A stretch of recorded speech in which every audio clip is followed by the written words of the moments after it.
ETF index mutual funds నేర్చుకుని stock మార్కెట్లో రాణించాలనుకుంటున్నారా? వెంటనే ఈ నెంబర్కి కాల్ చేయండి. గారు నమస్తే జయ.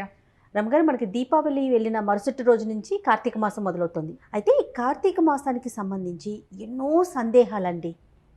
పూజ ఎలా చేసుకోవాలి, ఎట్లా మొదలు పెట్టాలి? ఎందుకంటే 30 రోజులు చేసుకునే విధానం కదా రమగారు. రకరకాల సందేహాలు వస్తూ ఉన్నాయి. ప్రతిరోజు తలస్నానం చేయాలా, తల అంటుకోవాలా, లేకుంటే పైనుంచి మనం తలస్నానం చేయొచ్చా? ఒక్కొక్క డౌట్ అడుగుతాను రమగారు. సరే, తలస్నానం చేయాలి. కార్తీకంలో చేసే తల స్నానం అంటే మొత్తం స్నానం మంచిది. ఇది ఎక్కడ మంచిదంటే నదిలో, వాపి కూప తటాకాదుల్లో. వాపి కూపం అంటే నుయ్యి, దిగుడు బావి, చెరువు, నది, ఈ 4 తలారా స్నానం చేయటం మంచిది. ఎందుకంటే శరత్కాలంలో నీటి యందు ఈ గంగా నది ఉంటుంది. ఆ శరత్కాలపు నీళ్ళలో ఔషధులు ఉంటాయి. దీనివల్ల ఇలా చేయాలి అని చెప్తారు. మనం ఇంట్లోనే తలస్నానం చేయాలి అని అనుకుంటాం, మనకి బయటికి వెళ్ళే అవకాశం లేదు. ఏదో ఒకసారి నది స్నానానికి వెళ్తాం. రోజువారీ ఎలా చేయాలి? కొంతమందికి సైనసైటిస్ ఉంటుంది, తల ఆరదు, తలకాయ నొప్పి వస్తుంది. 2 రోజులు స్నానం చేసేసరికి తల జిడ్డుగా అయిపోయి తల బంకలాగా ఉంటుంది. జడేసుకున్నా బాగుండదు, మగవాళ్ళకు కూడా జుట్టు బాగుండదు. ఈ సమస్యలు ఉంటాయి. అయితే ఇప్పుడు అలాంటి సమస్యలు ఉన్నవాళ్ళు నిత్యం చేయొద్దు, పర్వదినాల్లో తలస్నానం చేయండి. పర్వదినాలంటే 4 సోమవారాలు, 2 ఏకాదశులు, పౌర్ణమి, ఈ పర్వదినాల్లో చేయండి. మొదటి రోజున చేస్తాం తలకి. తర్వాత నూనె రాసుకోవచ్చు. అంటే కార్తీకంలో మనం నీకు మొత్తం నెల నువ్వు తలస్నాన నియమం పెట్టుకున్న వాళ్ళు, అంటే వ్రతి ఎవరైతే ఉంటారో, నేను చెప్పటల్లా, ఇవి నా సొంత ఉద్దేశాలు కావు, కార్తీక పురాణ కథల్లోనే చెప్పబడింది. అంటే వ్రతంగా తీసుకునే వాళ్ళు ఏం చేయాలి? కింద పడుకోవాలి, భూశయనం, ఏకభుక్తము భూశయనము, నూనె రాసుకోకూడదు, నిత్యము తలస్నానం చేయాలి, తెల్లవారుజామునే చేయాలి, దీపారాధన చేసుకోవాలి, దేవతార్చన చేసుకోవాలి, పురాణ పఠనం చేయాలి, శ్రవణం చేయాలి. పఠనం కానీ శ్రవణం కానీ, ఇవి పూర్తిగా నియమం. చాలా విషయాలు ఉన్నాయి, చాలా పెద్ద పెద్ద నియమాలు ఉన్నాయి. సూక్ష్మంలో మోక్షం మనం ఏం చేస్తాం? అందులో నుంచి కొన్ని తీసుకుంటాం. ఆ కొన్నిటిని, మనకి అనుకూలమైన వాటిని, మనం చేయగలిగే వాటిని శ్రద్ధగా చేయండి. ఏవి మనం చేయగలమో అవే చేయండి. నిత్య స్నానం మీకు పడకపోతే చేయొద్దు. అందులో చెప్తారు క్లియర్గా, పర్వదినాల్లో కానీ కనీసం పౌర్ణమి నాడు కానీ అని చెప్తారు. వెసులుబాటు ఉంది, ఉన్నాయి, చెప్పారు అందులోనే. మన సొంత మాటలు చెప్పడం కాదు ఇది, ఖచ్చితంగా కార్తీక పురాణంలోనే చెప్పారు. మనం పురాణం చదువుతూ వెళ్తామా, 3వ రోజు 4వ రోజు ఈ వివరం చెప్తారు ఖచ్చితంగా. తొలి రోజునే మనకి చాలా అనుమానాలు ఉంటాయి. అందుకని స్నానం మొదటి రోజు చేయండి. తర్వాత రోజు నుంచి తెల్లవారుజామున స్నానం చేసి దీపారాధన చేసుకోండి, మీకు దీపం పెట్టుకునే ఆసక్తి కనుక ఉంటే. ఈ తలస్నానం మీకు పడకపోతే కేవలం పర్వదినాల్లోనే తలస్నానం కూడా చేయవచ్చు. నూనె పెట్టుకొని తల అంటుకోవాలి రమగారు. తల స్నానమే అంతే, నీళ్లు పోసుకోవటం. అభ్యంగనం అంటే నూనె రాసుకుని తల రుద్దుకోవటము, ఒళ్ళు నలుగు పెట్టుకోవటము దీంట్లో కార్తీక పండగలకి చెప్పరు. నువ్వు మీ పర్వదినాలే చేస్తానంటే మధ్యలో నీ వెసులుబాటు బట్టి నువ్వు నూనె రాసుకో, తలంటి పోసుకో. నూనె రాసుకుని ఇప్పుడు తెల్లవారుజాము చేసేటప్పుడు ఎప్పుడు నూనె రాసుకుని, ఎప్పుడు నలుగు పెట్టుకుని ఎప్పుడు చేస్తారు? అవును, ముందు రోజు సాయంత్రమే ఏదో నలకంత నూనె అంటుకుని తెల్లవారుజాము మనకు అవకాశం ఉంది కాబట్టి షాంపూ చేసుకుంటాం. మనకి నదుల్లో, బావుల్లో, వాటి దగ్గర అక్కడ ఇక్కడ స్నానం చేసే అవకాశం లేదు కదా. తప్పకుండా ట్యాప్ వాటరే కదా మనం చేసేది. నది అవకాశాలు, బావి అవకాశాలు ఉన్నవాళ్ళు మా అదృష్టవంతులు, వాళ్ళు చేసుకుంటారు. లేని వాళ్ళు ఇలా చేయొచ్చు, పర్వదినాల్లో చేయొచ్చు. ఇప్పుడు నెత్తి మీద పోసుకోవాలి నియమంగా పెట్టుకుంటే చేయండి. లేదా అదవిధ పుణ్య స్త్రీలైతే పసుపు రాసుకుని స్నానం చేస్తే తల స్నానం చేసిన ఫలితమే ఉంటుంది. పసుపు రాసుకోవాలి. పుణ్యస్త్రీలు, భర్త ఉన్నవాళ్ళు అందరూ కూడా పసుపు రాసుకుని, నెత్తి మీద నీళ్ళు పోసుకున్నా పసుపు రాసుకోవాలి, ఒంటి నీళ్ళు పోసుకున్నా ఒక చిటికెడు పసుపు రాసుకోవాలి. చిటికెడు పసుపు రాసుకుని ఒంటికి కంఠస్నానం చేస్తే కూడా తల స్నానం చేసిన ఫలితమే ఉంటుంది. వీళ్ళు దీపారాధన అవి చేసుకోవచ్చు, మడికి ఎటువంటి తప్పు ఉండదు. బాగుంది. ఓకే, తర్వాత దీపం పెట్టుకునే విషయంలో నిత్య దీపారాధన చేయాలంటే పొద్దున్న సాయంత్రం కూడా అవసరమా? అవసరమే. అంటే అది కూడా విధానం, విధానం అవసరమా కాదు, విధానమా? ఏ నియమం పెట్టుకుంటే ఆ నియమం. ఇప్పుడు ఇంట్లో ఎవరైనా సూతకాలు లాంటివి ఉంటే వాళ్ళు నిత్య దీపమే కానీ కార్తీక దీపంగా పెట్టకూడదట. నేను మా పురోహితుడు వావరాల సుబ్రహ్మణ్యం గారిని కనుక్కున్నాను. ఏడు సూతకం ఉన్న వాళ్ళు పెట్టుకోవచ్చు అంటే, సూతకం ఉన్న వాళ్ళు పెట్టుకోకూడదు. సాధారణంగా అందరూ పొద్దున్నే తలస్నానం చేయటం, దేవతార్చన అయితే నిత్య దీపారాధన దీపం పెట్టేసుకుంటాం.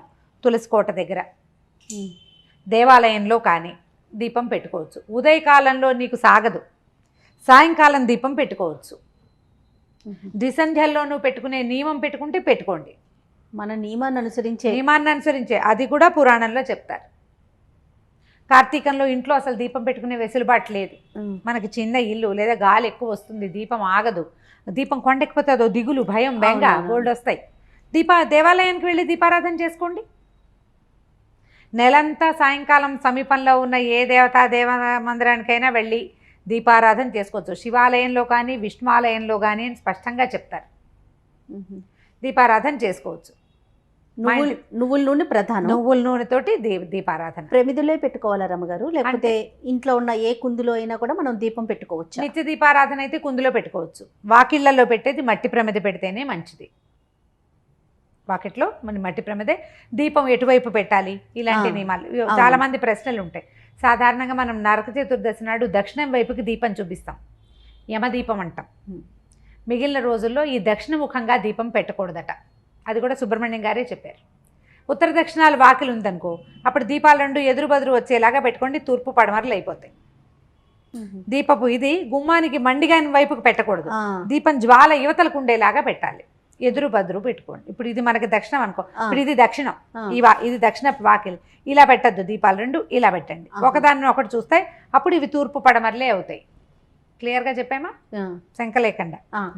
ఒక్క నరక చతుర్దశి రోజున మాత్రం, నరక చతుర్దశికి మాత్రమే యమదీపం దక్షిణం వైపుకి దారి చూపిస్తాం.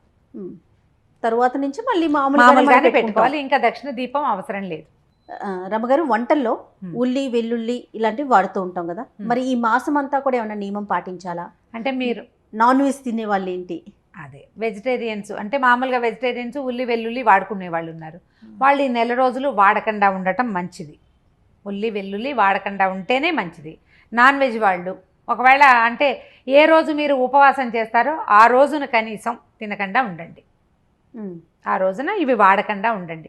మీరు ఈ నియమం పెట్టుకుంటేనే సుమి, మేము దేవుడికి దండం పెట్టుకుంటాం మాకు నియమాలు లేవంటే ప్రశ్నే లేదు. దీన్ని మాత్రం ఇలా చేయొచ్చు. కానీ ఈ నెల రోజులు సాధారణంగా వెజిటేరియన్స్గా ఉండే వాళ్ళందరూ కూడా ఉల్లి వెల్లుల్లి వాటిని మానేస్తారు. ప్రత్యేకమైన కారణం ఏమన్నా ఉందా రమ్మగారు? అంటే సాత్వికమైన ఆహారం తీసుకోవాలి. ఉపాసనా సమయం కదా జయ, ఉపాసనా సమయం. ఇందులో లోపల మనకి ఉద్రేకం కలిగించే వాటిని తీసుకోకూడదు అంతే. ఇప్పుడు ప్రతిదీ దేవుడికి నైవేద్యం పెట్టి తీసుకుంటారు. నైవేద్యాల్లో మనం వెల్లుల్లిపాయ సాధారణంగా మనం వేయం కదా, మనకు అదే ప్రధాన ఆహారం, మేము అదే పెడతాము అంటే అది ఎవరిష్టం వాళ్ళది. సాధారణంగా మాత్రం ఇవి వాడకూడదు అంటారు. ఇంకా తినకూడని కాయలు, ఆకాయ, గుమ్మడికాయ, వాకుడుకాయ చాలా పురాణంలో చెప్తారు. ఎన్ని పాటించగలమో తెలీదు. నేనేమనుకుంటాను, నా ఉద్దేశం ఇది చెప్తా. ఈ విషయంలో మనం ఒక నియమం పెట్టుకోవాలి, ఈ నియమభంగం చేయొద్దు. తెల్లవారుజాము 4 స్నానం చేయలేవు నువ్వు. 6:15కో 6:10కో 6:25కో సూర్యోదయం అవుతుంది. 6 గంటలకు స్నానం చేయి. స్నానం చేయగానే దీపం పెట్టుకో. ఉల్లి వెల్లుల్లి తినకు. పర్వదినాలు ఉపవాసం ఉంటాననుకో, ఈ పర్వదినాలు 6, 7 ఉన్నాయి. ఈ 7 పర్వదినాల్లోనూ ఉపవాసం ఉండు. 7 పర్వదినాల్లోనూ దీపారాధన చేసుకో. అట్లా పెట్టుకుంటే నియమభంగం చెయ్యొద్దు. మొదలుపెట్టి మానేసి చేయకూడదు. అన్ని నియమాలు పెట్టుకొని చేయలేకపోతాం. అలాంటి చేయలేక ఈ కార్తీక మాసం ఎప్పుడు వెళ్తుందిరా దేవుడా అని చూడొద్దు. అలా చేయకూడదు దేవతార్చన. ఇప్పుడు మనకి ఇంట్లో కంపెనీ లేదనుకోండి, భర్త ఇది పాటించరు, పిల్లలకి అవి ఇవి అన్నీ వండి పెట్టాలి. నాకు అసలే కార్తీక మాసం వీళ్ళు వండమంటున్నారు అని బాధపడదు. వాళ్ళని బాధించి పూజలు చేయకూడదు. మనం చిన్న నియమం పెట్టుకోండి, మీ పరిస్థితికి అనుగుణమైన నియమం పెట్టుకుని దానిని వడంబడి ఉండాలి. ఆ నియమానికి దాని పట్ల శ్రద్ధగా ఉండి ఆ ఒకరోజు చేసుకోండి. అవి చెప్పండి, సోమవారం నాడు నేను వండను, తిన్ను, చేయను, మీరు ఏమైనా చేయండి. రోజు వండను తిన్ను అంటే కష్టం కదా. ఇవాళ చేయను. ఎంత చక్కని వెసులుబాట్లు చెప్తున్నారు. అది ఉన్నది జయ, గ్రంథంలో ఉంది. మనం ఆలోచించుకోవాలి కదా, దాని మీద బోల్డ్ ప్రశ్నలు వస్తాయి. మరి ఇంట్లో వాళ్ళకి చేసి పెట్టాలి కదమ్మా అని. నెలంతా వాళ్ళని ఎలా ఎండబెట్టగలుగుతావు నువ్వు? వాళ్ళు వినరు నీ మాట. వినిపించగలిగే ఇది ఉంటే నీకు ప్రశ్న లేదు. ఒకవేళ వినిపించలేము అంటే ఈ ప్రత్యేక నియమాలు పెట్టుకోండి, అప్పుడు మీకు కుదురుతుంది. అప్పుడు బెంగ లేకుండా, భయం లేకుండా, అమ్మో ఇలా చేసేసాం ఏమైపోతుందో, తప్ప అదా ఇదా, నాన్ వెజ్ తిన్న రోజున గుడికి వెళ్తే ఏదైనా అయిపోతుందా, ఎందుకు ఇప్పుడు అంత ఏదో అయిపోతుందంటే తినడమే తప్పు కదా, మరి ఇదేమో తింటావు, భయం ఎందుకు? భగవంతుడు ఇచ్చిన ఆహారం అని దండం పెట్టుకోవాలి అంతే. దేవుడా అన్నీ నువ్వు చూస్తున్నావు అంతా, ఓ పక్కన మనం అది మాట్లాడతాం, మళ్ళీ ఈ టెన్షన్ కూడా ఫీల్ అవుతాం.